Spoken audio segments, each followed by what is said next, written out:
Kafa wassalatu wassalamu ala nabiyil Mustafa ya ibadallah. Assalamu alaikum wa rahmatullah. Frères et sœurs de la foi, les meilleures louanges sont incontestablement destinées à Allah, Allah l'unique sans fils. Que la paix et la bénédiction d'Allah soit sur les meilleurs des humains, Mohammed fils d'Abdallah, ainsi que sur sa famille pieuse, ses valeureux compagnons et tous ceux qui le suivront jusqu'au jour de la rétribution. Adorateur d'Allah, la mémorisation du Coran al-Karim est une chose, la révision en est une autre.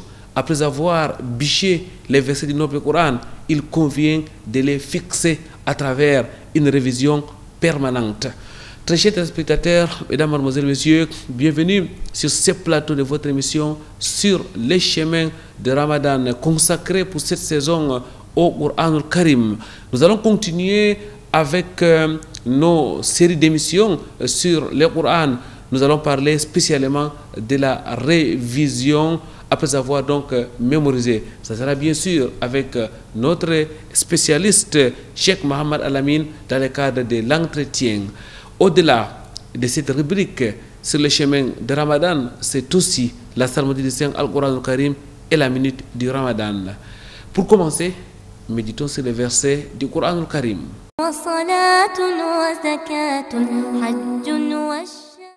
أعوذ بالله من الشيطان الرجيم.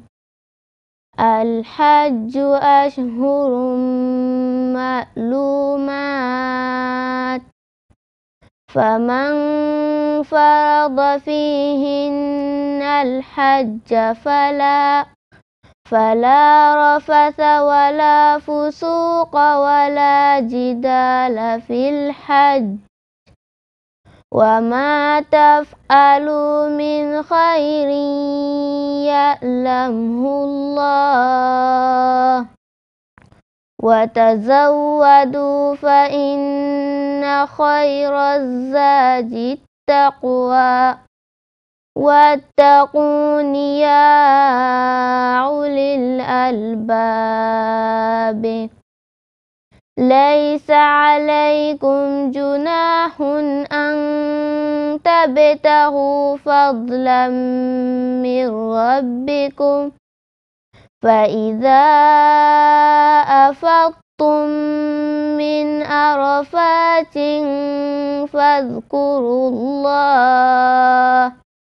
فاذكروا الله عند المشعر الحرام، واذكروه كما هداكم وإن كنتم من قبل ويسر لي أمري واحلل عقدة من لساني يفقهوا قولي. اللهم لا علم لنا إلا ما علمتنا إنك أنت العليم الحكيم. Rabbi zidni ilma.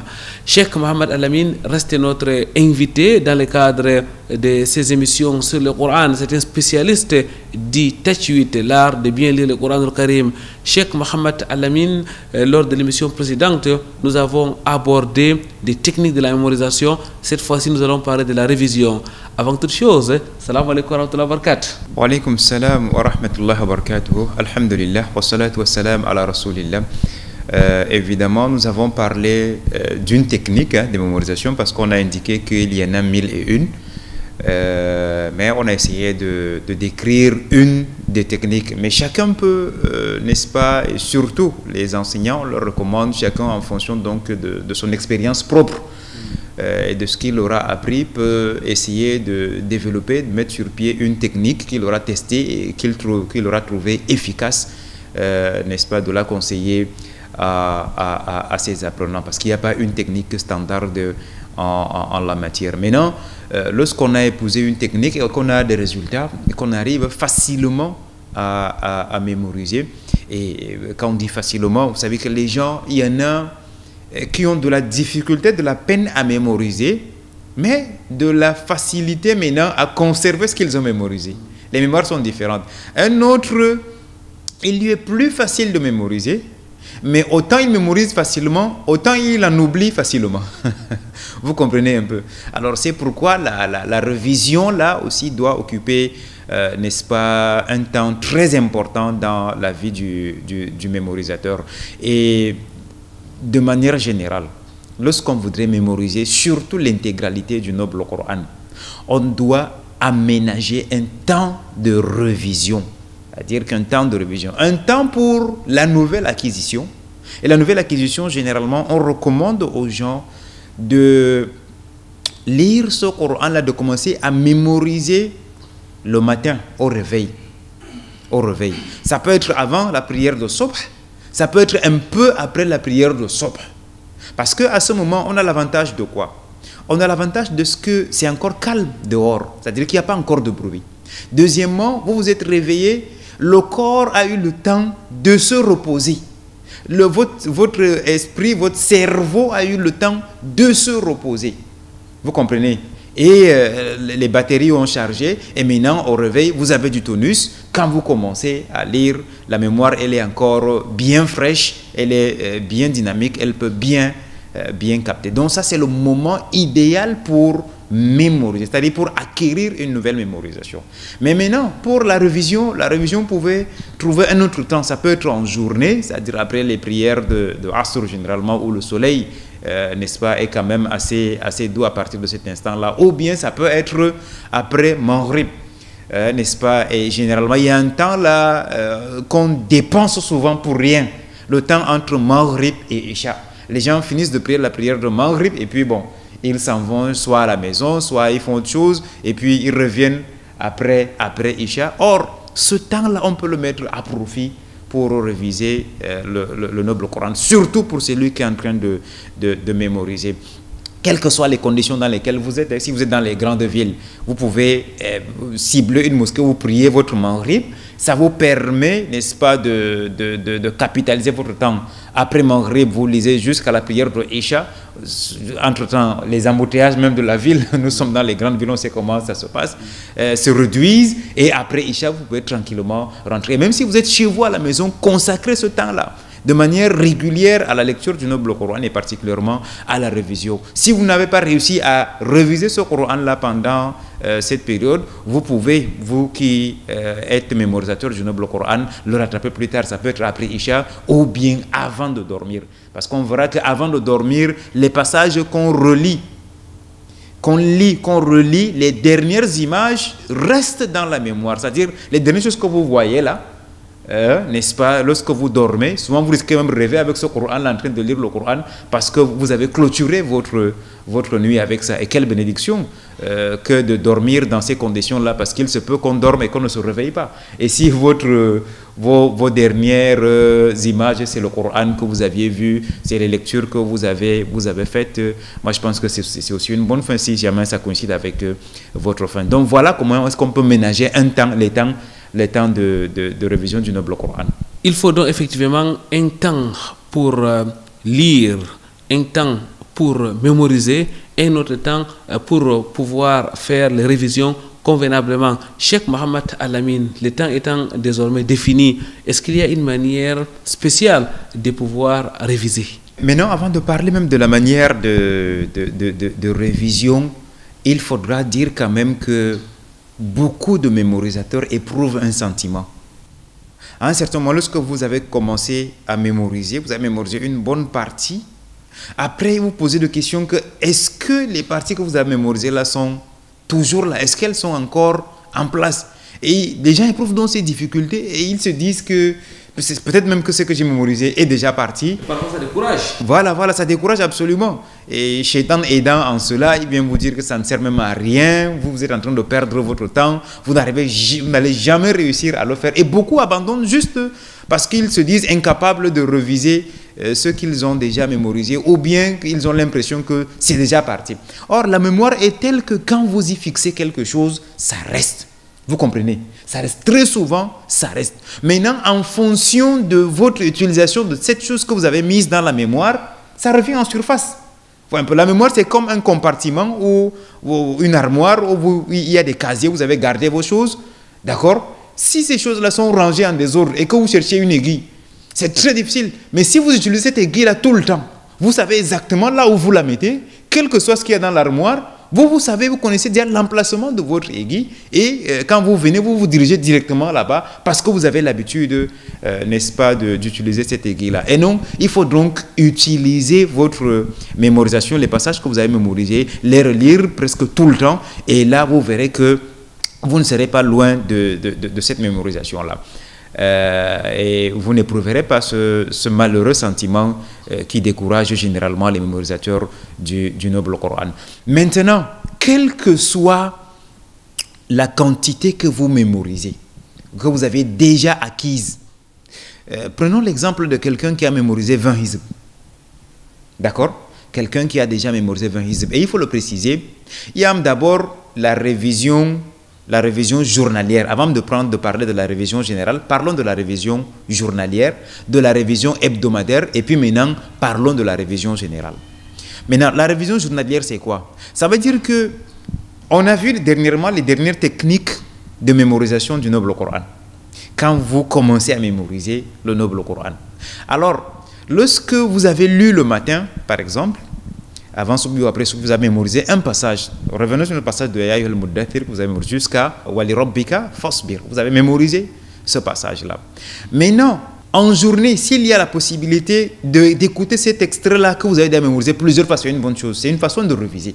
Vous comprenez? Vous avez votre Coran, vous mettez juste le Coran là sur cette partie-là qui lit et relit. Qui lit et relit dans votre téléphone ou bien quand vous êtes au bureau, au marché, partout où vous êtes, vous écoutez cela plusieurs fois. Là, c'est une première forme de mémorisation. Et quand vous venez dormir, comme on l'a dit, avant de dormir, ce que vous avez mémorisé en matinée, qui vous aura pris peut-être 30 minutes, 45 minutes, en fonction du temps que vous aurez alloué à cette mémorisation, quand vous venez avant de dormir, essayez de relire ce passage-là de mémoire. Essayez de les relire de mémoire. Si vous n'avez pas de mémoire, essayez de les lire d'abord en les visualisant. Ensuite, vous les relisez de mémoire. Mais prenez juste 10 à 15 minutes, pas beaucoup de temps. 10 à 15 minutes, vous reprenez votre passage là. Bismillahirrahmanirrahim. Ya ayyuhal muddathir, qum fa'anzir, wa rabbaka fakabbir, wa thiyabaka fatahhir. Wa thiyabaka fatahhir. Vous êtes bloqué, vous essayez de chercher. Wa thiyabaka fatahhir. Si vous n'arrivez pas à vous rappeler, vous jetez un coup d'œil dans le Musaf rapidement, vous refermez. Wa rujza fahjur, wa la tamnun tastakthir, wa li rabbika fasbir. Ainsi de suite.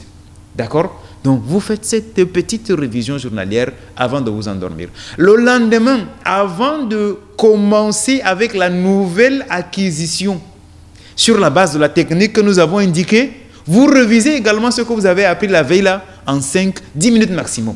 Vous comprenez? Vous le réalisez avant maintenant d'engager la nouvelle mémorisation. Ça, c'est la révision, on va dire, quotidienne. Maintenant, il y a la révision en fin de semaine. C'est-à-dire qu'en fin de semaine, si vous avez par exemple votre mémorisation que vous avez étalée sur une semaine, prenez 5 jours pour acquérir la nouvelle mémorisation. Maintenant, les 2 autres jours qui restent là, c'est pour réviser soit toute la page que vous avez mémorisée au cours de la semaine ou bien la feuille que vous avez révisée au courant de la semaine. Donc, même le temps de la matinée qui avait été alloué à la nouvelle acquisition, vous consacrez ça à la révision. En réalité, la révision doit occuper un pan très important dans votre programme de mémorisation du noble Coran. Et à mesure que vous révisez et vous lisez et relisez les différents passages, ces passages-là deviennent plus fluides, plus faciles. La meilleure mémorisation, quand est-ce que vous pouvez établir que vous avez mémorisé le noble Coran de manière parfaite? C'est à partir du moment où vous lisez ces passages-là comme vous êtes capable de lire la sourate Al-Fatiha. Jazakumullahu khairan, Cheikh Mohamed Al-Amin, qu'Allah vous récompense de la plus belle des manières. Mesdames, Mademoiselles, Messieurs, nous allons marquer une pause. Nous allons introduire la rubrique La Minute du Ramadan.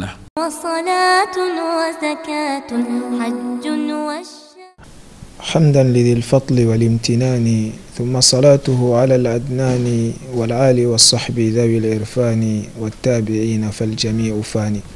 Après quoi, chers frères, chers sœurs en islam, Assalamu alaikum wa rahmatullahi wa barakatuh. Dans le cadre de la minute du Ramadan, aujourd'hui, Inch'Allah, nous allons toujours poursuivre la réflexion sur les invocations pendant le mois de Ramadan. Nous savons que le mois de Ramadan, c'est un mois indiqué pour multiplier les prières nocturnes. Et les prières nocturnes s'achèvent justement par al-witr, comme le prophète sallallahu alayhi wa sallam l'a si bien recommandé dans un hadith de Ali ibn Abi Talib lorsqu'il dit « Ahl al-Qur'ani awtiru fa inna allaha witrun wa yuhibbul witr » Oh les gens du Coran, faites la prière de witr qui est la dernière unité de prière qui clôture les prières nocturnes, car Allah subhanahu wa ta'ala est unique et il aime ce qui est unique, notamment ce qui est impair, qui est la prière al-witr. Et il est recommandé, comme il a été rapporté de Abdurrahman ibn Abza, que le prophète sallallahu alayhi wa sallam kana yutiru bi sabbihisma rabbika al-a'la wal kafiruna wa qul huwa Allahu ahad. C'est-à-dire, il récitait dans ces trois dernières unités de prière nocturne, la sourate Sabbihisma rabbika al-a'la ou suratul a'la, et également dans la deuxième unité suratul kafirun, et à la dernière unité il récitait Qul huwa Allahu ahad dans une version, et également al-mu'awwidhatayn, c'est-à-dire suratul falaq et suratul nas. Et lorsqu'il clôturait cette unité de prière là, il récitait cette invocation, cette formule en disant Subhan al-Malik al-Quddus, Subhan al-Malik al-Quddus, Subhan al-Malik al-Quddus, Rabbil malaikati wa ruh. C'est-à-dire, gloire et pureté à Allah subhanahu wa ta'ala, le souverain, le digne de glorification. Et il est également le Seigneur des anges et également de Jibril. Donc il est fortement recommandé de réciter cette invocation. Et cette invocation met en exergue deux noms sublimes d'Allah subhanahu wa ta'ala, Al-Maliku et Al-Quddus, qui ont également été repris au début de Suratul Jumu'ah lorsqu'Allah subhanahu wa ta'ala dit Usabbihu lillahi ma fi samawati wa ma fi al-ardi al-Malik al-Quddus.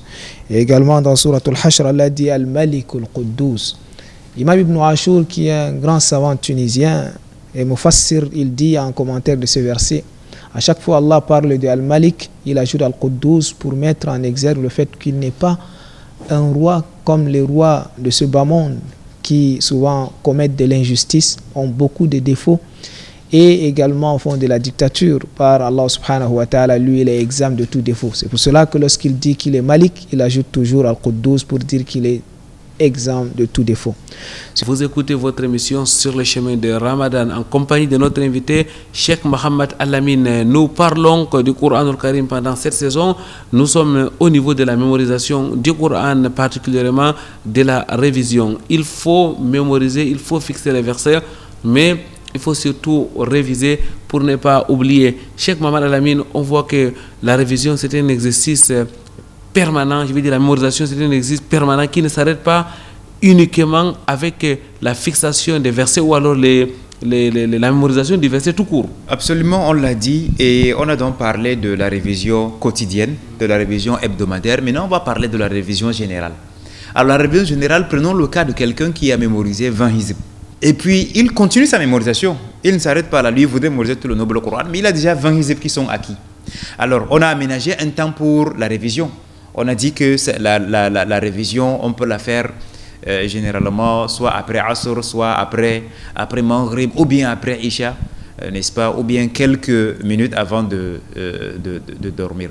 Alors, quel que soit le temps qui arrange la personne et qu'il aura arrêté, et de manière constante, il faudra donc qu'il puisse réviser son noble Coran là. Maintenant, vous avez 20 hizb que vous avez mémorisé, vous pouvez vous décider dans un premier temps, pour réviser l'ensemble de vos 20 hizb. Votre temps que vous allouez à la mémorisation, vous prenez une page. Vous prenez une seule page, d'accord? La page que vous avez prise là, peut-être après Maghrib, entre Maghrib et Isha, vous prenez la page et puis vous la relisez au moins 7 fois. Si vous arrivez à faire 10 fois, c'est tant mieux. C'est-à-dire une seule page. Et quand vous avez mémorisé un passage, une page va vous prendre 1 minute et demie, 2 minutes pour les premières fois. Après, vous serez capable de la lire en 1 minute. D'accord? Et donc, si vous avez 30 minutes, 45 à 1 heure de temps que vous consacrez à la révision, vous vous rendrez compte que vous pourrez être capable de lire 3, 4, 5, 6 pages. N'est-ce pas? Avec cette technique-là. C'est-à-dire que chaque page, vous prenez, vous la relisez autant de fois qu'on a indiqué. D'accord. Bien. Si vous lisez cette page-là, supposons que vous réussissez à lire cette page. D'accord? Vous réussissez à lire cette page. Alors, quand vous prenez 20 hizb, un hizb généralement égale 10 pages. Pour un hizb. 10 pages. Donc, si vous avez 20 hizb, c'est combien de pages? C'est 200 pages. Donc, si vous essayez de vous dire que chaque jour, vous révisez cette page Combien de temps il vous faudra pour mémoriser l'ensemble de votre Coran? Vous faites donc 7 pages, 200 divisé par 7, c'est vous les mathématiciens, un calcul rapide, qu'est-ce que ça peut donner? 200 divisé par 7, on a 20 divisé par 7, ça donne combien? C'est 21 qui fait 7. D'accord. Voilà, bon. Donc arrondissons à 3. D'accord? Arrondissons à 3. Ça veut dire qu'il vous faudra combien de temps pour mémoriser l'ensemble des... à peu près 30 jours. Si on arrondit à 3. Exact. Oui, à peu près 30 jours. Alors ça veut dire qu'en 30 jours, vous seriez capable de réviser l'intégralité de votre partie du Coran que vous avez choisi. Ça, c'est la première fois que vous avez fait. Vous pouvez le faire 2 fois de suite comme ça. Vous comprenez? Donc en 2 mois, vous aurez révisé votre partie là combien de fois? 2 fois. Maintenant, après l'avoir fait, vous réduisez. C'est-à-dire au lieu de lire chaque page 7 fois ou 10 fois comme vous avez arrêté, vous réduisez à 5. Ça veut dire que votre nombre de pages là va s'augmenter en fonction du nombre de pages que vous aurez révisées. Vous allez donc vous retrouver sensiblement avec 10 pages pour votre séance au moins. Et donc le nombre de jours conséquemment sera réduit. Donc au lieu de réviser ceci en 30 jours, vous serez capable à partir de la 3e reprise de le réviser en 20 jours. D'accord? Donc, en 20 jours, vous révisez vos 20 hizb à raison de 1 hizb par jour. Vous comprenez? Là, vous pouvez continuer également comme ça, là, en le faisant sur 2 mois. Ça va vous prendre, ce sera 3 fois. Et après, vous réduisez également. De sorte qu'en 15 jours, que vous soyez capable de réviser et peut-être vous stabilisez ça à 10 jours.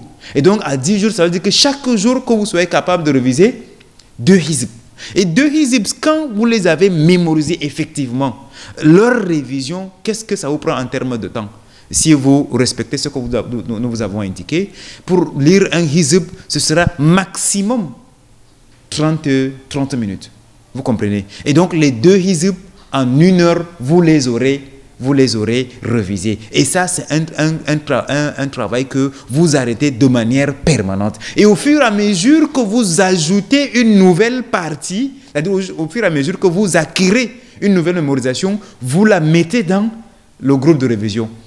Chaque fois que cela atteint un hizb, vous mettez. Vous avez 21 hizb, vous continuez votre révision en tenant compte de cela, n'est-ce pas, au fur et à mesure, et ça fera qu'avant de terminer le noble Coran, les passages que vous êtes en train de mémoriser et que vous lisez tous les jours seront à votre portée.